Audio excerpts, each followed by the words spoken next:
श्री स्वामी समर्थ. आज किंक्रांत संध्याकाळी प्रत्येक आईने आणि पत्नीने आपल्या मुलांवरून आणि नवऱ्यावरून उतरवा ही एक वस्तू.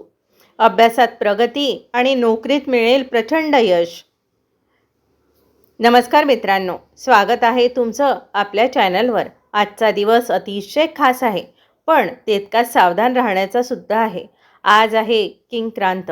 अनेकांना वाटतं संक्रांत गेली की सण संपला, पण खरं तर संक्रांतीचा पुढचा दिवस म्हणजेच किंक्रांत.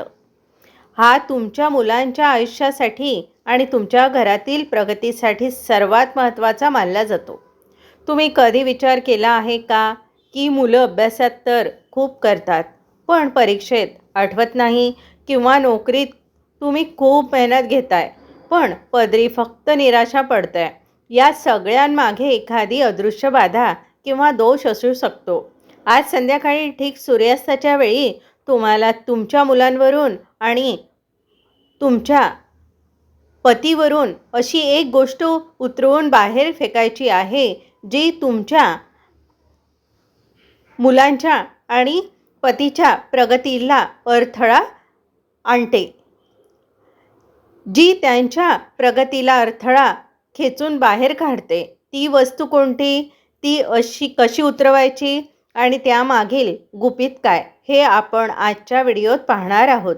व्हिडिओ शेवटपर्यंत नक्की पहा, कारण अर्धवट माहिती संकटात टाकू शकते. व्हिडिओ आवडल्यास आत्ताच लाईक करा, तुमच्या मित्रमैत्रिणींना शेअर करा आणि आपल्या चॅनलला सबस्क्राईब करायला विसरू नका. तसेच आपली श्रद्धा व्यक्त करण्यासाठी कमेंट बॉक्समध्ये श्री स्वामी समर्थ आणि ओम नमो भगवते वासुदेवाय नक्की लिहा. तुमच्या एका कमेंटने तुमच्या आयुष्यात सकारात्मकता येईल. मित्रांनो, किंक्रांत म्हणजे नक्की काय? पौराणिक कथेनुसार संक्रांतीने ज्या किंकर नावाच्या राक्षसाचा वध केला, तो दिवस म्हणजे किंक्रांत.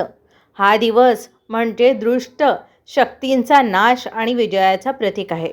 पण आजच्याच दिवशी काही नकारात्मक ऊर्जासुद्धा कार्यरत असतात. म्हणूनच जुनी जाणती माणसं म्हणतात की किंक्रांतीला सावधान राहा. आजच्या दिवशी केलेली एक छोटीशी चूक तुम्हाला महागात पडू शकते, पण आज केलेला हा एक गुपित उपाय तुमचं नशीब सोन्यासारखं लखाकू शकते. मी तुम्हाला त्या वस्तूचं नाव सांगणारच आहे, पण त्याआधी हे समजून घ्या की ही वस्तूच का? कारण ही वस्तू शोषक आहे. ती घरातील नकारात्मक दोष आणि मुलांच्या मनातील भीती शोषून घेते. ती वस्तू तुमच्या स्वयंपाकघरातच आहे, पण ती वापरण्याची पद्धत खूप वेगळी आहे. आता वळूया आपल्या मुख्य उपायाकडे. ती वस्तू आहे काळा कोळसा किंवा कोरडी लाल मिरची आणि मोहरी, राई. पण थांबा, हे फक्त मुलांवरून ओवाळून टाकण्यापुरतं मर्यादित नाही. उपायाची पद्धत नीट समजून घ्या, सांगते. वेळ संध्याकाळी 6 ते 7:30च्या दरम्यान, प्रदोष काळात. साहित्य काय ते पण लक्षात घ्या. 1 मूठभर जाड मीठ, 3 सुक्या लाल मिरच्या आणि 1 छोटा कोळशाचा तुकडा. आता कृती कशी करायची ते पण सांगते, ऐका. मुलांना किंवा ज्या व्यक्तीची प्रगती खुंटली आहे त्यांना पाटावर पूर्व दिशेला तोंड करून बसवा. तुमच्या उजव्या हातात हे साहित्य घ्या. मंत्र म्हणा. मनातल्या मनात ओम नमो भगवते वासुदेवाय किंवा तुमच्या कुलदेवतेचे स्मरण करा. त्या व्यक्तीच्या डोक्यावरून घड्याळाच्या काट्याच्या दिशेने क्लॉकवाईज 7 वेळा आणि उलट्या दिशेने 3 वेळा उतरवा. उतरवल्यानंतर ही वस्तू घरात कुठेही ठेवू नका.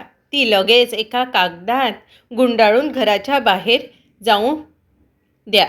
घराबाहेर गेल्यानंतर ती दक्षिण दिशेला फेकून द्या किंवा वाहत्या पाण्यात विसर्जित करा. मागे वळून पाहू नका. हे केल्याने व्यक्तीचं काय होतं हे नक्की ऐका. मुलांच्या भोवती असलेलं नकारात्मक वलय स्वच्छ होतं. ज्यांना अभ्यासात लक्ष लागत नाही त्यांच्यातील आळस आणि एकाग्रतेचा अभाव या क्रियेसोबत घराबाहेर फेकला जातो.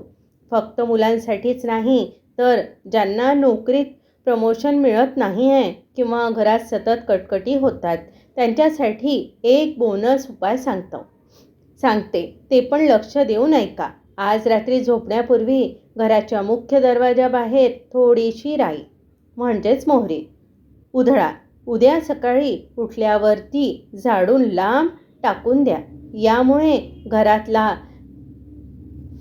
दोष निघून जातो. घराला लागलेली नजर उतरते. दुसरा उपाय म्हणजे आजच्या दिवशी गाईला गूळ आणि तीळ खायला द्या. किंक्रांतीच्या दिवशी केलेले हे दान तुमच्या कुंडलीतील राहू आणि केतूचे दोष शांत करते, ज्यामुळे नोकरीतील अडथळे दूर होतात. तर मित्रांनो, किंक्रांत हा घाबरण्याचा नाही, तर स्वतःला आणि आपल्या कुटुंबाला सुरक्षित करण्याचा दिवस आहे. हा उपाय श्रद्धेने करा आणि मग बघा तुमच्या मुलांच्या वागण्यात आणि त्यांच्या मार्कात कसा बदल होतो ते. लक्षात ठेवा, शास्त्र आणि श्रद्धा यांची जोड असेल तर अशक्यही शक्य होतं. आजचा हा व्हिडिओ तुम्हाला कसा वाटला हे आम्हाला कमेंट करून नक्की सांगा. जाण्यापूर्वी पुन्हा एकदा आठवण करून देते, व्हिडिओला लाईक करा, शेअर करा आणि अशाच माहितीपूर्ण व्हिडिओसाठी सबस्क्राईब करा. कमेंट बॉक्समध्ये श्री स्वामी समर्थ लिहायला विसरू नका, कारण स्वामींच्या कृपेने सर्व संकटे दूर होतात. भेटूया